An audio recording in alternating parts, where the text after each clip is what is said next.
Tomorrow, 30th of December, 2 p.m., I'm meeting with a company called Chester Design Build to go over the construction budget on this potential future development of this property. So 5 weeks ago I hired their engineer and their architect and designers to come up with a use for this property, being that it's either multifamily or prime commercial. So that's what I'm doing besides perch fishing and working as a service technician. I've been working on this since basically the 1st of September when I purchased the properties, and include some drone footage in that and let you see exactly, you know, the property. I'm literally 400 feet away from a Starbucks. Pretty nice property here, and pretty excited to see if we can develop it. It's something I've never done before. I've done regular real estate, commercial, industrial, residential, but nothing of this magnitude. So if that's something you want to see more of, or are interested in knowing what it is I'm doing or what I've done, let me know in the comments.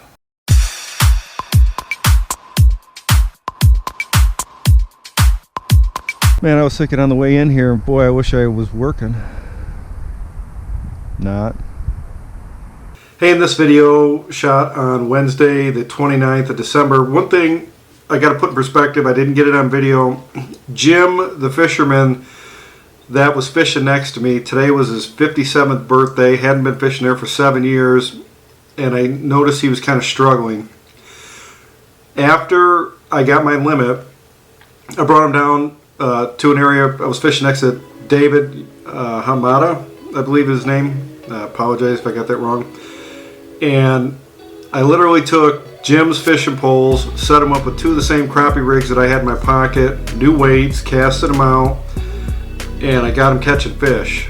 And once I seen him catch his second fish, I left because I already had my limit. It dawned on me about a week ago, 87th Street slip, there's a lot of history there for when it comes to me.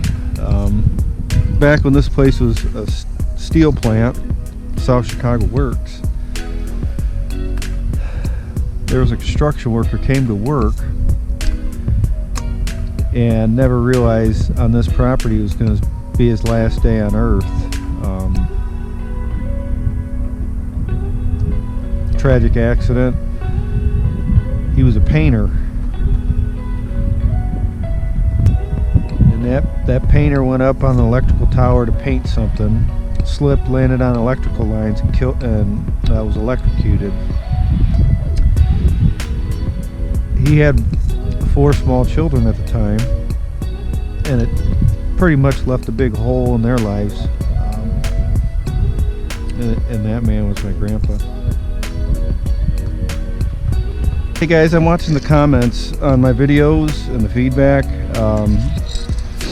There was a gentleman that commented on my video saying that he appreciated the drone footage because he realized he couldn't take his mobility scooter out here to catch some fish. I thought that was probably the most important comment that I've gotten recently. Positive feedback. I don't want to waste anybody's time. Got him. Light tap.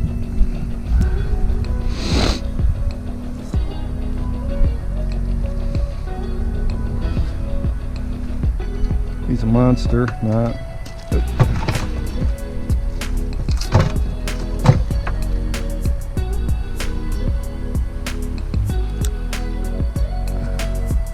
I added the subtitles to my videos just recently, and I didn't even know I could do it. I'm still kind of learning how to do the video thing. And oh shit, you ain't gonna catch nothing like that. So you guys, obviously you're just tuning in for the first time. I have a hearing disability from when I was in the service. I was a jet mechanic, and I lost a certain amount of my hearing. So a lot of times when I'm watching movies and such, I'll turn the subtitles on because it helps me hear, or not I don't know how it works, but I'm reading it as I'm listening, and it helps me understand what it is I'm seeing. So I thought, well, I probably ought to turn those on my videos in case there's somebody tuning in that has the same issues I do, or let's say can't hear at all. So I hope you don't find those annoying. A lot of other people have commented, what rigs do I use? So this is a number 6 Danielson crappie rig, which is probably just your standard crappie rig you could buy, and then I use that with either a 3/4 or 1.5 ounce weight, nothing special, depending on the wind and how many people are around me. And what, you know, the weight will determine how fast it sinks to the bottom, and that's all I'm using. I just picked these up. I actually like a longer shank hook, but I honestly don't really think it matters. I've been catching fish on everything. And then just your standard bell weights. I don't even carry my tackle box. It's in my trunk and there's hardly anything in it. That's all you really need. A couple poles, something to hold your minnows, and a bucket and a bucket seat. You don't even have to have a bucket or a bucket seat. A lot of guys put their fish in shopping bags. What's your name? Jim. Jim. Nice, that's my dad's name. Yeah. Rennie. Yeah. What's that? Hell yeah, it's too close. Get out of here. If you're close to me and I'm gonna fuck you up. No, you're alright. You're alright, man. Now I've fished it up and casting maybe 25, 30 feet out. And then just let it hit the bottom, tighten it up. I probably, since I was down there talking to you, I probably caught 5 fish. Well, I can't wait. This is gonna make a good video. That's what I keep telling myself with all these small perch I cake.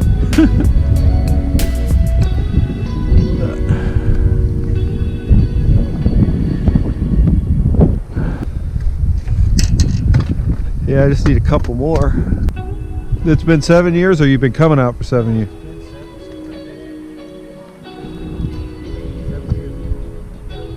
See, he's there. I'm watching that tip. Got him. Feels like a decent one.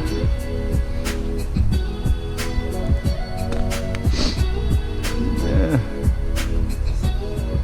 It's on the small side. Take it. Well, believe it or not, this is my first time in 2.5 years. I went walleye fishing in Lake Huron. I used to go on this trip every year with a bunch of older guys. I was like the youngest guy by 20 years.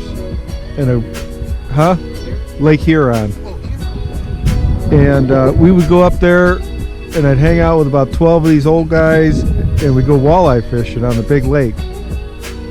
Well, my real good friend, after that fishing trip, he came home, found out he had cancer, and he's gone. And it kind of bothered me a little bit. Uh-oh, he's got one down there. Yeah, you know, I'm a pipe fitter, so